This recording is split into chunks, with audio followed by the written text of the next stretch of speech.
Hi, this is Kelsey for AP Gov, and in this video we're going to be looking specifically at the judicial branch with respect to its design in Federalist Paper 78, and we'll also be looking at the criteria that the President uses to nominate a justice to the federal court system. So here is our learning objective, and in Federalist Paper 78, and keep in mind that when these Federalist Papers are being written, as you should know, this is at the time when the Constitution has been drafted and now it needs to be ratified. And Hamilton pens 78, and he's basically outlining that the judicial branch is supposed to be the weakest of the three branches, and it's supposed to be the least threatening. It's also supposed to be the least political, because it has no influence over the sword or the purse, meaning that it is very much dependent upon the other branches to implement its ruling. Two good examples of this. The first one being when Andrew Jackson completely ignored the Supreme Court's decision in Worcester v. Georgia back in the 1800s to not remove the Native Americans, specifically the Cherokees, under the Indian Removal Act. That was unconstitutional. Andrew Jackson basically ignores it and has them removed anyway. That shows right there how the judicial branch has no implementation powers. You did not see any of those Supreme Court justices, such as Chief Justice Marshall, coming out with his guns to make Andrew Jackson, adhere to that ruling. Because again, they do not have power of the sword nor the purse. On the complete opposite side, if you think about with Brown v. Board of Education, which outlaws segregation, you have the president ordering the National Guard in Little Rock, Arkansas, to enforce the Supreme Court's ruling. So the Supreme Court is dependent upon the other branches to adhere and carry out its ruling. So the big idea here that Hamilton is trying to really, really impress upon people reading this is that it is the least dangerous branch. In fact, it is the branch that is protecting the minority. It's protecting them from the tyranny of the majority, and that we need a decisive and educated and well-informed Supreme Court to really keep the other two branches checked. Now, certainly he's also going to advocate for tenure for life to, again, make this the least political branch. Because once you're appointed, you are serving for life. You're no longer beholden to the president who just appointed you, because you have nothing to be beholden to them anymore for. You don't have to worry about being reappointed by a president. So that allows you more independence, more flexibility. And again, it's supposed to be the least political branch, although we do know that politics certainly can filter into that. And just as an interesting tidbit, it is the essay most cited by the justices in their rulings. So, when we look at the judicial system overall, we have two types of cases. Criminal law, which deals with when somebody violates a law, and you're looking at a fine or incarceration. And then you have civil law, where you're not looking at a charge of criminality, but one person is accusing another of violating his or her rights. And what's interesting is when you look at who's involved in 2/3 of cases brought to the federal court system, it involves the U.S. government. So typically the U.S. government is playing some type of litigant here. And here are some very important differences between criminal and civil law. This is not a major aspect of the AP Gov exam, but certainly something that you might just want to know in the back of your head. All right, so the nature of our judicial system is as follows. You have to have standing to sue, meaning that plaintiffs have to have an interest in the case. If you have not sustained an injury directly from the government, for example, let's say there's some type of discriminatory law, well, you have to find somebody who has been injured or would be injured by this particular law for you to bring a lawsuit. So you have to have some standing, some skin in the game. Otherwise, if you're an outsider, you technically have no standing to sue. In addition, the dispute has to be justiciable, meaning that the case has to be capable of being settled as a matter of law. So, for example, a citizen cannot sue about whether Congress should fund a social program. That is more of a legislative matter. And in addition, it can't be hypothetical either. Congress can't say, hey, Supreme Court, can you rule as to whether or not this proposed law or this hypothetical situation would be legal? They can't do that. They don't rule on hypothetical things. They only rule based on existing law, keyword existing law in that regard. Now, moving on here, participants in the judicial system, and you see the litigant here in Brown v. Board of Education. Obviously, she has standing to sue. You couldn't have a government official saying, oh, in Brown v. Board of Education, or I'm going to sue based on segregation in schools. Well, if you're an adult, you're not going to school, so thus you don't have standing. So that's why they have to find participants here. Now, some of the participants include interest groups. They will use the courts to change policies. They will seek out litigants. A good example of this is the NAACP and Brown v. Board of Education bringing a class action lawsuit. But sometimes interest groups who don't have standing but might have some interest in the outcome will file what's called an amicus curiae brief to influence the court. And this is what translates to a friend of the court briefs used to raise additional points of view and information not contained in briefs of the formal parties. So even though they are not a litigant in the system, they are an outside party giving their point of view because they have some interest. So let's say there was a gun case involved, and the NRA is not a litigant. The NRA, the National Rifle Association, might write an amicus curiae brief and send it to the Supreme Court for them to consider an alternative point of view. So there are many participants, aside from just the litigants, from interest groups that can certainly play a major role. In terms of attorneys, certainly they are going to be very much part of the system. And as a result of a important case, Gideon v. Wainwright, that brings about public defenders if you cannot afford one, a very landmark case in the 1960s. In addition, other attorneys are part of the legal services corporations, which are lawyers that assist the poor. And keep in mind that access to quality lawyers is not equal. Unfortunately, much of our system is built around, lawyers who are very good and have a lot of time to dedicate to your case, and other lawyers who are overwhelmed, typically public defenders, depending on the state that you are in.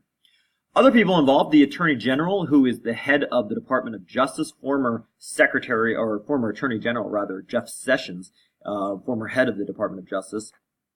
And you have the Solicitor General, who is basically the head lawyer for the government at the Supreme Court. So you are certainly going to be, anytime you sue the government and goes to the Supreme Court, you're going to be involving the Solicitor General. Now, there are some constraints on the courts in terms of, the cases that are going to hear. Keep in mind that the adversarial system, meaning that the case has to come to the court, right? The court can't just pick, we want this case to come all the way up from the federal courts. The case has to work its way up, for example, from the district courts, the courts of appeal, and then eventually to the Supreme Court, not the other way around. And then as we said before, that the cases that come up have to be justiciable, meaning that they cannot be hypothetical situations. They have to be able to be settled by existing legal methods. And then in addition, we also mentioned, too, the role of political questions, that the Supreme Court cannot decide matters that are left to another branch. So, for example, which group of officials of a foreign nation should be recognized as the legitimate government. That is not the role of the Supreme Court to decide. Certainly that would be left up either to the president through executive agreements or even to Congress. But that is something that the Supreme Court, as the least political branch, and I put that in quotations, should ultimately stay out of, and that should be certainly left up to the other two branches. Now, in terms of selection of federal court justices, of course, the Constitution is silent on their qualifications. Article 3 is basically like an afterthought, unlike the other branches that we've seen.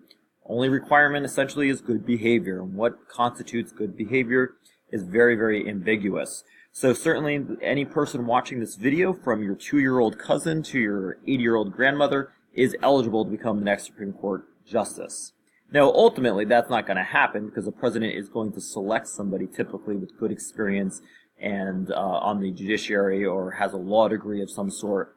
So as we know that the president is going to nominate federal justices to the federal court system, whether that's the district courts, Court of Appeals, or the Supreme Court of the United States, but of course they do need to be confirmed by the Senate. Now, when the president is thinking about selecting specific justices, the president is going to take input from the Department of Justice, the FBI, members of Congress, sitting judges, and even the bar. So there are a variety of influences there as well.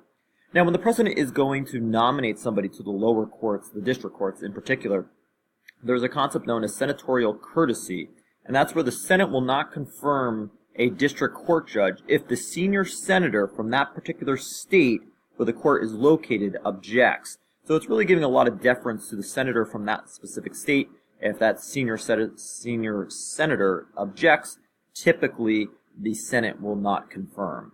Now, the president is going to check with senators ahead of time, especially for purposes of getting that person confirmed. Do you have the votes? Does the Senate think that this person is capable of being confirmed?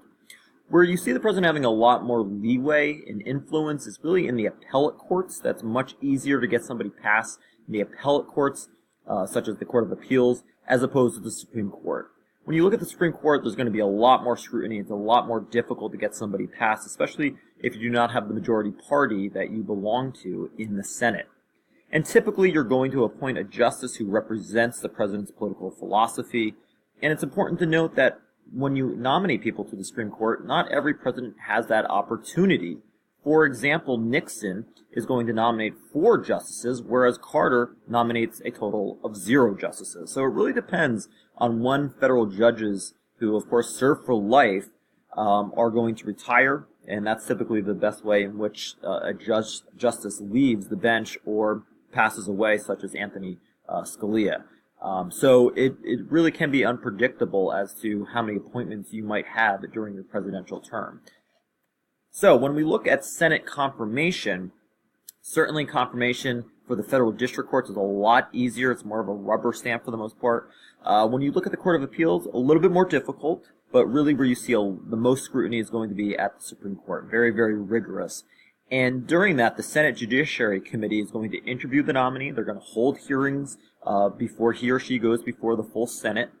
And if the committee rejects the nominee, the Senate usually will do the same. One thing that's really interesting is, as of 2008, 28 out of 148 individuals nominated to the Supreme Court as justices were not confirmed. So you'll see that it's not a done deal when you are nominated. There have been plenty of examples when a person does not get nominated because there's a lot more scrutiny. Looks more closely at the Brett Kavanaugh hearings, although he did get confirmed. You see the amount of scrutiny because this is a Supreme Court justice, the highest court of the land, so certainly that would make more sense to have more attention be placed on that.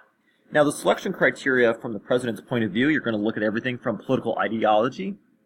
You're going to look at any affiliations with your political party, personal loyalties, and it makes sense that 90% of all judicial appointments to the federal bench are members of the president's party. That's no accident right there. The president also has to look at the acceptability to the Senate. Again, if you do not have the majority party in the Senate, you can't pick a person who's extreme in your party. You have to pick somebody who's acceptable, who's probably more moderate, bipartisan. That is very important. Otherwise, you're not going to get your nominee confirmed. You'll also look at judicial experience. Again, this is more of an informal requirement. There's nothing in Article 3 that stipulates that you have to have a law degree, you have to be a judge. Again, it could be anybody. But typically, most do hold some judicial position. Typically, the president is going to look at the Court of Appeals. You're going to look at the district level as well. And then race and gender also are going to be influencing this as well. Before 1967, every single Supreme Court justice was a white male. And we've seen diversity steadily increasing as that has become more of an important factor in selection. And then some presidents have what's called a litmus test. This test of ideological purity, such as your attitude towards abortion. That tends to be a very important question that is asked by the president or during the confirmation hearings, the Senate. Also, perhaps their views on civil liberties, such as after 9/11, we saw that becoming more of a important question. What is your view, for example, on the Patriot Act? So these are some of the requirements or the criteria that are involved when the president is going to be selecting a person to the Senate.